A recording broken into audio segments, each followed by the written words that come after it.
नमस्कार प्रणाम। मैं अजय साहनी स्टार आप लोगों का पुनः एक बार हार्दिक स्वागत अभिनंदन करता हूं अपने लय म्यूजिक एंड मूवीज के इस चैनल पर। पुनः एक बार जय जयकार करने हेतु दोस्तों हाजिर हूं। जैसा कि इतिहास के पन्नों से एक दस्तावेज उठाकर पिछले एपिसोड में मैंने आप लोगों को बताया, पूर्वी भारत के एक बृहद साम्राज्य के राजा हिरण्यधनु निषाद के पुत्र वीर एकलव्य जंगलों में जाते हैं और आर्यों के गुरु द्रोणाचार्य से धनुष विद्या का ज्ञान लेने हेतु निवेदन करते हैं। द्रोणाचार्य उन्हें मना कर देते हैं और कहते हैं कि मैं तुम्हें ज्ञान नहीं दे सकता। एकलव्य हार नहीं मानते हैं, वो अपने राज्य वापस नहीं आते हैं। वो सोचते हैं कि मैं अपने माता पिता को क्या मुंह दिखाऊंगा। वो वहीं पर अपनी एक पर्णकुटी बनाते हैं, वहीं पर वो अपने सीमित संसाधनों के बीच रहने लगते हैं और स्वाध्याय करके अपने आत्मबल के दम पर स्वतः प्रेरणा लेकर साक्षात प्रकृति से साक्षात्कार करके वह धनुर्विद्या में पारंगत हो जाते हैं। इतने पारंगत कि वो भौंकते हुए कुत्ते के मुंह को अपने बाण के बल पर बंद कर सकते हैं, बिना उसे बेधित किए, बिना उसे घायल किए। ऐसा ही वाकया होता है द्रोणाचार्य जब अपने शिष्यों के साथ अर्जुन, भीम, नकुल, सहदेव, युधिष्ठिर, दुर्योधन आदि के साथ वन में आते हैं विचरण करने, और वह उनका कुत्ता एकलव्य के उस कुटिया की तरफ बढ़ जाता है, उन्हें भौंकने लगता है। तो उस कुत्ते के साथ ऐसा वाकया होता है जिसे देखकर द्रोणाचार्य आदि दंग रह जाते हैं और सोच में पड़ जाते हैं कि कौन इतना बड़ा धनुर्धर है। अब आगे की बात आप लोगों को बताना चाहूंगा कि जब द्रोणाचार्य एकलव्य के समक्ष आते हैं, एकलव्य उन्हें साष्टांग दंडवत प्रणाम करते हैं। सारे राजकुमार दंग रह जाते हैं जब एकलव्य उन्हें याद दिलाते हैं कि मैं वही एकलव्य हूं जो कुछ महीनों पहले आपसे शिक्षा लेने हेतु आया था गुरुवर, लेकिन आपने मुझे शिक्षा देने से इनकार कर दिया था। फिर भी मैं आप ही को अपना गुरु मानता हूं और आप ही को अपना गुरु मानकर आज मैं यह शिक्षा प्राप्त किया हूं। अब आगे आप लोगों को जानकारी देना चाहता हूं दोस्तों कि आगे उनके साथ क्या घटना घटी। इतनी सामान्य घटना भी नहीं घटी थी जिसे इतिहास में जिस तरह से परोसा गया है। एकलव्य को एक गुरु भक्त शिष्य के रूप में हमेशा बताया गया। वह शिष्य जो गुरु के कहने पर अपना अंगूठा, अपना गला काट कर दान कर दे, यह बहुत अच्छी बात है, बहुत बड़ी बात है। किंतु वहां उनके साथ छल हुआ था। चूंकि अर्जुन उनके प्रिय शिष्य थे, वह राजघराने के थे, राजा के पुत्र थे। उन्होंने वचन दिया था कि अर्जुन को मैं इस संसार का, इस दुनिया का, इस भारतवर्ष का सबसे बड़ा धनुर्धर बनाऊंगा। इस वचन की पूर्ति हेतु उन्होंने एकलव्य के दाहिने हाथ के अंगूठे का बलि चढ़ा देना बेहतर समझा। बलि चढ़ाना इतना सटीक तरीके से तुरंत उन्होंने कहा और एकलव्य ने तुरंत काट के दे दिया, ऐसी घटना नहीं घटी। उन्होंने एक षड्यंत्र बनाया। गुरु द्रोणाचार्य ने एक षड्यंत्र बनाया। उन्होंने कहा कि तुम मुझे गुरु दक्षिणा नहीं दोगे। एकलव्य ने कहा गुरुवर आदेश करें, मेरे पास जो कुछ भी है, मेरी संपत्ति जायदाद जो आप कहें मैं आपके चरणों में समर्पित कर दूंगा। द्रोणाचार्य ने कहा कि मुझे लिखकर ताम्र पत्र पर यह बात चाहिए कि मैं जो मांगूंगा वह मुझे मिल जाएगा। एकलव्य ने कहा बिल्कुल आप लिख लीजिए, आप बताइए आपको क्या चाहिए। द्रोणाचार्य ने उसे लिखित रूप में एक दस्तावेज बनाया और उनसे कहा कि इस पर आपको अंगूठा देना पड़ेगा। एकलव्य को लगा कि अंगूठा देना पड़ेगा। अंगूठा देने की परिपाटी, अंगूठा देने की विधा आज से नहीं चल रही है। यह साक्ष्य के तौर पर सदियों से चली आ रही है। उस समय भी अंगूठा देने की परिपाटी थी, उस समय तो और भी थी। ज्यादातर लोग शिक्षा दीक्षा से दूर थे, कोसों दूर थे।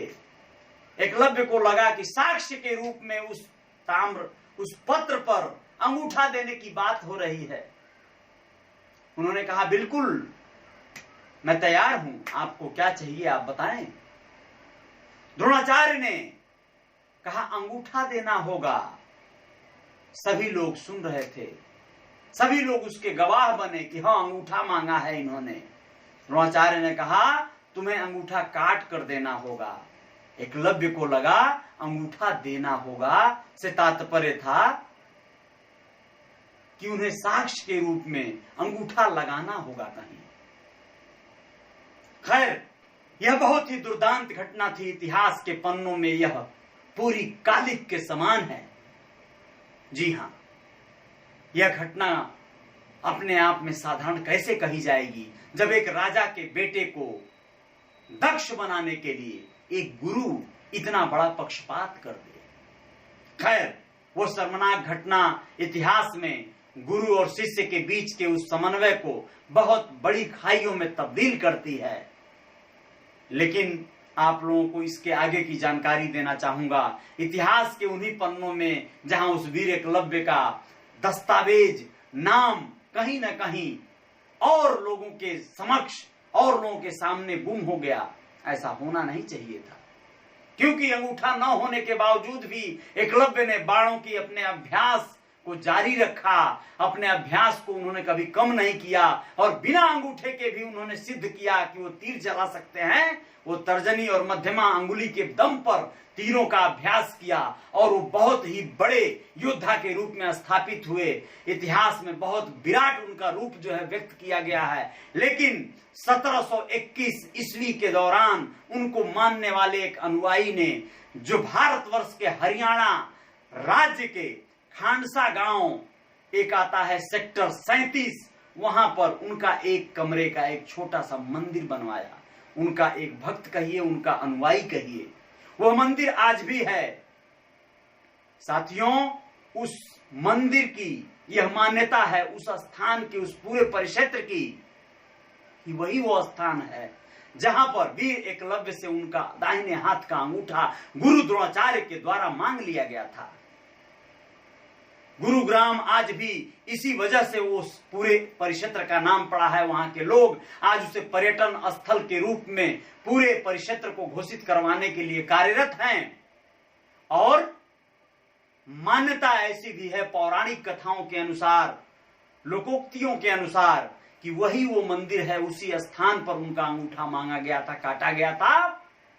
और आज भी यदा कदा वही मंदिर वाले स्थान पर उनका अंगूठा दफनाया गया है। आप लोगों को बता दूं कि भारतवर्ष के मध्य प्रदेश, राजस्थान, उत्तर प्रदेश, बिहार, झारखंड और तमाम ऐसे ही राज्यों में रहने वाले भील संप्रदाय के लोग, निषाद, केवट, कैवर्त, धीवर, माझी, मझवार, कोली और तमाम ऐसे नामों से जाने जाते हैं पूरे देश में, वो उनके वंशज हैं। वीर एकलव्य को मानने वाले उनके वंशज हैं। वीर एकलव्य उनके पूर्वज होते थे और वह लोग उनकी आज भी पूजा अर्चना करते हैं, उन्हें भगवान के रूप में मानते हैं। इतिहास के पन्नों में भले वीर एकलव्य को कोई वह स्थान प्राप्त नहीं हो सका जो अर्जुन आदि को प्राप्त हुआ, श्री कृष्ण को प्राप्त हुआ, किंतु वह योद्धा उनसे कहीं भी किसी स्तर पर कम नहीं थे। बहुत बड़े थे, बहुत महान थे, बहुत विराट हृदय थे, बहुत विशाल हृदय थे। उन्होंने उफ तक नहीं किया, उन्होंने अपने गुरु को दोष भी नहीं दिया, अपना अंगूठा दे दिया। खैर, ऐसे वीर, ऐसे दानी, ऐसे निष्ठावान शिष्य को मैं नतमस्तक होकर प्रणाम करता हूं और कहना चाहता हूं कि देश के अन्य और हिस्सों में या उस स्थान को जहां पर उनका एक कमरे का मंदिर है, उसे विराट मंदिर बना देना चाहिए, बृहद मंदिर बना देना चाहिए। इतिहास के उस महान योद्धा को यह सबसे बड़ी श्रद्धांजलि होगी। आप सभी लोगों को यह वीडियो कैसा लगा, आप लोगों के कमेंट्स मुझे जरूर बताएंगे। आप लोग हो सके तो इसे लाइक करिएगा, अगर ये सही न लगे तो डिसलाइक करिएगा, लेकिन मेरी यह यात्रा जारी रहेगी। मेरे इस चैनल को सब्सक्राइब कर लीजिए। इसके बाद तमाम इतिहास के पन्नों में से निकाल के आप लोगों को मैं तमाम ऐतिहासिक कथाओं को बताऊंगा। हमारे देश भारतवर्ष में वीरों की कोई कमी नहीं रही है, योद्धाओं की कोई कमी नहीं रही है। तमाम योद्धा जन्म लिए, तमाम योद्धाओं ने यहाँ पे इतिहास रचा। उन सब की कहानी लेकर मैं अजय साहनी आप लोगों के बीच पुनः हाजिर होऊंगा। नमस्कार, प्रणाम।